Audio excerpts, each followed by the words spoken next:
Saint Peter Claver was a Spanish Jesuit priest and missionary born in Verdú, Spain, who, due to his life and work, became the patron saint of slaves, the Republic of Colombia, and ministry to Africans.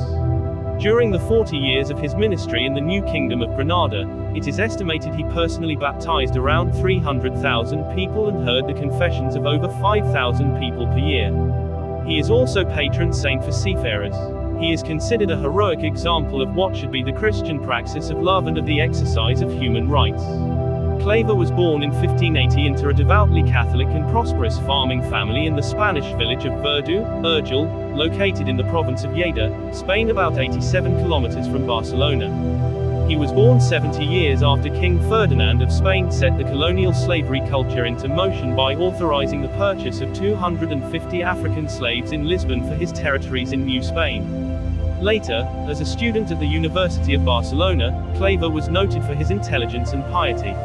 After 2 years of study there, Claver wrote these words in the notebook he kept throughout his life: "I must dedicate myself to the service of God until death, on the understanding that I am like a slave." After he had completed his studies, Claver entered the Society of Jesus in Tarragona at the age of 20. When he had completed the novitiate, he was sent to study philosophy at Palma, Mallorca. While there, he came to know the porter of the college, Saint Alphonsus Rodriguez, a lay brother known for his holiness and gift of prophecy. Rodriguez felt that he had been told by God that Claver was to spend his life in service in the colonies of New Spain, and he frequently urged the young student to accept that calling. Claver volunteered for the Spanish colonies and was sent to the New Kingdom of Granada, where he arrived in the port city of Cartagena in 1610. Required to spend 6 years studying theology before being ordained a priest, he lived in Jesuit houses at Tunja and Bogotá. During those preparatory years, he was deeply disturbed by the harsh treatment and living conditions of the black slaves who were brought from Africa. By this time, the slave trade had been established in the Americas for about a century. Local Native Americans were considered physically ill-suited to work in the gold and silver mines. Mine owners met their labor requirements by importing blacks from Angola and Congo, whom they purchased in West Africa for 4 crowns a head or bartered for goods and sold in America for an average 200 crowns apiece. Others were captured at random, especially able-bodied males and females deemed suitable for labor. Cartagena was a slave trading hub and 10,000 slaves poured into the port yearly, crossing the Atlantic from West Africa under conditions so foul that an estimated 1/3 died in transit. Although the slave trade was condemned by Pope Paul III and Urban VIII had issued a papal decree prohibiting slavery, later called Supreme Villainy, by Pope Pius IX, it was a lucrative business and continued to flourish. Claver's predecessor in his eventual lifelong mission, Alonso de Sandoval, was his mentor and inspiration. Sandoval devoted himself to serving the slaves for 40 years before Claver arrived to continue his work. Sandoval attempted to learn about their customs and languages.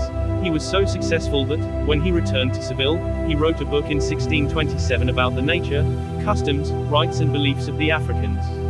Sandoval found Claver an apt pupil. When he was solemnly professed in 1622, Claver signed his final profession document in Latin as Petrus Claver, a Theopum Semper Service, Peter Claver, servant of the Ethiopians, i.e. Africans, forever. In the last years of his life, Peter was too ill to leave his room. He lingered for 4 years, largely forgotten and neglected, physically abused and starved by an ex-slave who had been hired by the superior of the house to care for him. He never complained about his treatment, accepting it as a just punishment for his sins. He died on the 8th of September 1654. When the news of his death spread throughout Cartagena, many came to his room to pay their last respects. Such was his reputation for holiness that the room was stripped bare of anything that might serve as a relic. The city magistrates, who had previously considered him a nuisance for his persistent advocacy on behalf of the slaves, ordered a public funeral and he was buried with pomp and ceremony. The scope of Claver's ministry, which was prodigious even before considering the astronomical number of people he baptized, was realized only after his death. He was canonized in 1888 by Pope Leo XIII, along with the Jesuit porter, Alphonsus Rodriguez. In 1896, Pope Leo also declared Claver the patron of missionary work among all African peoples. His body is preserved and venerated in the Church of the Jesuit Residents, now renamed in his honor.